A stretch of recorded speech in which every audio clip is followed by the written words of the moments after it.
Yoruldu duygularım senin yolunda daha. Sevmeye yoktu halım, bezip sonunda daha. O senli arzularım yok olur yoktu daha.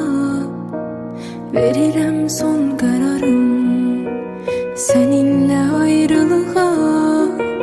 Hayanet alovunda o sevgi yandı gitti.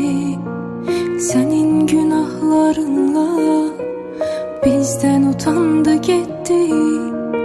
Unutarsan her şeyi, belki sevip yeniden sevişmemizin tadını alabilsen özgeden.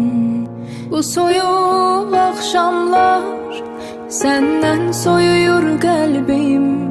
Ya da düşse de öten anlar seni yüreğimden sildim. Bu soyuq akşamlar senden soyuyor kalbim. Ya da düşse de öten anlar seni yüreğimden sildim.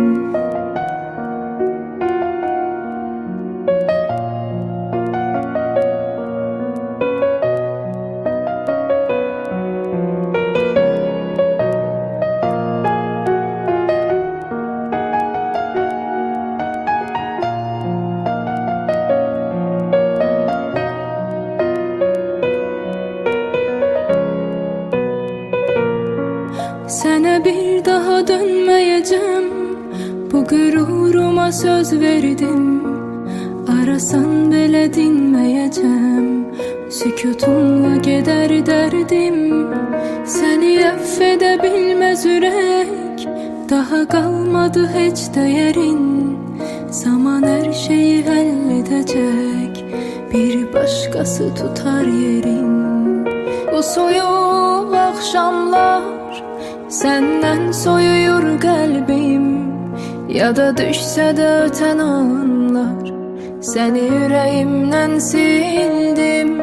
Bu soyuq akşamlar senden soyuyor kalbim.